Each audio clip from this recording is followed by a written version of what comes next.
Last year, Pablo and I journeyed to Gotham City to tackle one big question. What's the one thing we'd each change about Batman Returns? Then life happened, and the footage collected dust in the Batcave. But today, we're cracking open the vault and revisiting one of the most controversial and horniest Christmas movies of all time. I thought you were going to say National Lampoons, but yes, it's Batman Returns. Just the pussy I've been looking for. When we think about all the controversy that happened around this movie, it was the darkness, it was all of the blatant sexual innuendos coming to the front. But there's also some very sexual imagery, like that iconic moment of Catwoman lying on top of Batman and licking his lips. Like that, You didn't get that up to that point in 1992. You and I were both kids when this came out, but I remember a couple of things specifically. I remember people just hating it because they were comparing it to the first Batman. But I also remember parents not wanting their children to watch it. I feel like I was shielded from a lot of this controversy. My parents took me to see this in the theater. Did they? Maybe twice. I don't remember. I don't know. I don't think it's a Batman film in a weird way. If you think about it, Bruce Batman doesn't show up until the 15-minute mark of the film. Yeah. It's really the story of Penguin and, to a lesser degree, Catwoman, although I think she draws more of my focus when I'm watching this film because she's more dynamic. There's a lot more going on with her in terms of like that character study. I just remember this quote that came out, which is, it's reflective of what you just said a couple minutes ago. I believe it was a friend of the original screenwriter, and he said Batman Returns is a Batman movie for people who hate Batman.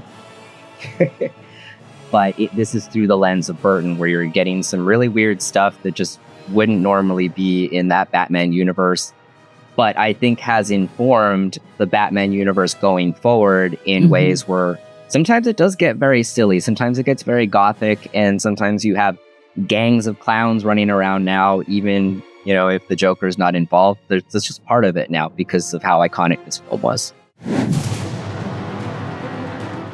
My only thing revolves around the idea that too much was happening. Catwoman becomes an afterthought in terms of how she's developed.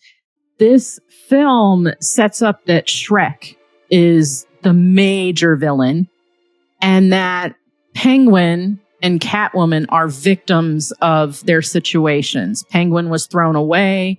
Catwoman was killed by Shrek. Let's come back to Bruce Wayne for a second. He's not really doing that much in this movie, but Catwoman really could be the antagonist, and she could really be the person who makes Bruce really struggle with trying to continue to have his moral compass. There's the line where he talks about why Vicky Vale dumped him. Was Vicky right about your difficulty with duality? And let's see her tempting him to the dark side. Maybe there's a point where they actually team up and she goes way too far. And because of that, maybe he's not really sure who he is and who he wants to be. To me, that is actually giving both of them something meaningful to do. Couldn't you just die? Selena, please. Bruce is attracted to her because she's hot. I'm going to differ with you there. Okay. I think she is owning that room. I don't think it's so much about how she looks. There's not enough scenes that it just feels like you're hot, I'm lonely, let's go. I do like this movie a lot, but I think there's a lot of opportunity to flesh out these characters more and treat her in a different way, where it's not 150% about her sexuality. It's about her connection to Bruce, because at the end of the day, they both have suffered tremendously. They could have a trauma bond. I would love to live with you in your castle.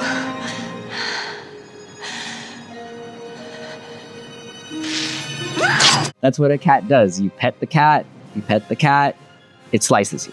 I get what you're saying, that you still feel it, but you'd feel it a lot more because you'd be like, oh, they really are getting together. Like, they really got this love connection. They could be soulmates. And then she does that. The thing is, Selina Kyle and Oswald Cobblepot in this film are not true to character. We start this film, Selina is a corporate secretary, personal assistant. How can you be so mean to someone so meaningless? She's just getting walked all over. That's not Selina Kyle. In the comics, she is an expert cat burglar and an escort who is getting in with the underworld and anyone that she needs to manipulate. She's always strong-willed, and she's always looking out for the small people that are struggling in Gotham. She takes in women who have struggled or have been hurt by men, and we don't get that in this film. Instead, You know, for a second there, you really frightened me. it takes a man killing her for her to get her heel turn and suddenly realize she can be something more. And in your suggestion, then we get more scenes with Selina Kyle. Exactly. So we address Right. You have to set it up more. Yeah, we address the things that I'm asking for. And the same goes for Oswald. In the comic books and in recent depictions in Matt Reeves' film and now the television series, Mm-hmm. and just generally in comics since the 90s, you have Oswald Cobblepot as a mob boss who is entrenched and embedded in the Gotham underworld. That it's better to work with the ones we hate than live under those that they don't even know our fucking names.